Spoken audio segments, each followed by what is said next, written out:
राधे राधे दोस्तों, स्वागत है आपका हमारे चैनल सनातनी टेलर में। दोस्तों, हम सभी लोग जानते हैं कार्तिक मास को शुरू हुए 11 दिन हो चुके हैं और आज हम कार्तिक मास के 12वां अध्याय के महात्म्य को बताएंगे। सुख भोगे जो कथा सुने सहित विश्वास, 12वां अध्याय लिखे कमल यह दास।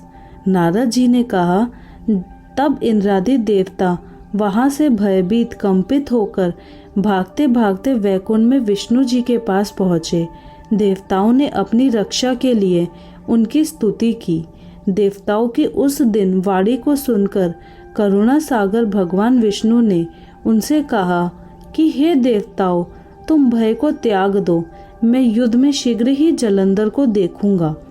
ऐसा कहते ही भगवान गरुड़ पर जा बैठे। तब समुद्र तन्या लक्ष्मी जी ने कहा कि हे नाथ, यदि मैं सर्वदा आपकी प्रिया और भक्ता हूँ तो मेरा भाई आप द्वारा युद्ध में नहीं मारा जाना चाहिए। इस पर विष्णु जी ने कहा, यदि तुम्हारी ऐसी ही प्रीति है तो मैं उसे अपने हाथों से नहीं मारूंगा, परंतु युद्ध में अवश्य जाऊंगा, क्योंकि देवताओं ने मेरी बड़ी स्तुति की है। ऐसा कह भगवान विष्णु युद्ध के उस स्थान में जा पहुँचे जहाँ जलंधर विद्यमान था। जलंधर और विष्णु का घोर युद्ध हुआ। विष्णु के तेज से कंपित देवता सिंहनाद करने लगे। फिर तो अरुण के अनुज गरुड़ के पंखों की प्रबल वायु से पीड़ित हो दैत्य इस प्रकार घूमने लगे जैसे आंधी में बादल आकाश में घूमते हैं। तब अपने वीर दैत्यों को पीड़ित होते देखकर जलंधर ने क्रुद्ध हो विष्णु जी को उद्धत वचन कहकर उन पर कठोर आक्रमण कर दिया। 13वां अध्याय का महात्म्य। ते कथा को सुनो सभी सहज मन लाए, 13वां अध्याय लिखूं श्री प्रभु शरण में आए। दोनों ओर से गदाओं, बाड़ों और शूलों आदि का भीषण प्रहार हुआ। दैत्यों के तीक्ष्ण प्रहारों में व्याकुल देवता इधर उधर भागने लगे।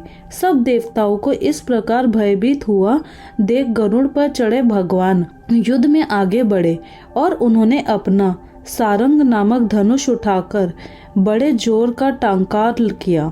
त्रिलोकी शाब्दित हो गई। पल मात्र में भगवान ने हजारों दैत्यों के सिरों को काट गिराया। फिर तो विष्णु और जलंधर का महासंग्राम हुआ। बाड़ों से आकाश भर गया। लोग आश्चर्य करने लगे। भगवान विष्णु ने बाड़ों के वेग से उस दैत्य की ध्वजा, छत्र और धनुष बाण काट डाले। इससे व्यतीत हो उसने अपनी गदा उठाकर गरुड़ के मस्तक पर दे मारी।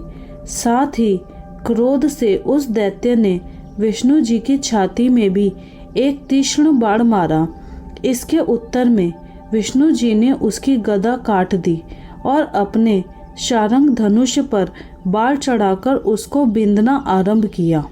इस पर जलंधर इन पर अपने पैने बाण बरसाने लगा। उसने विष्णु जी को कई पैने बाण मारकर वैष्णव धनुष को काट दिया।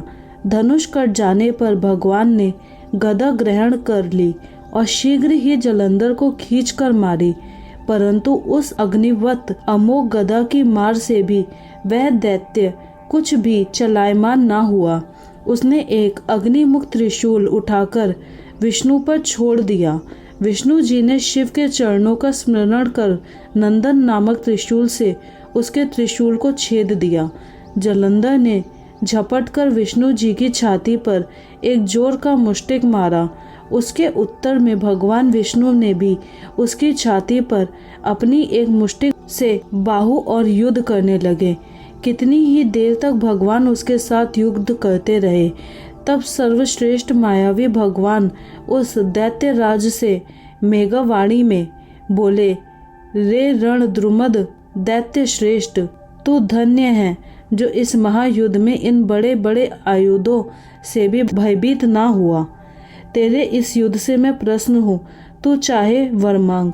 मायावी विष्णु की ऐसी वाणी सुनकर जलंधर ने कहा, हे भावुक, यदि आप मुझ पर प्रसन्न हैं तो यह वर दीजिए कि आप मेरी बहन और तथा अपने सारे कुटुंबियों सहित मेरे घर पर निवास करे।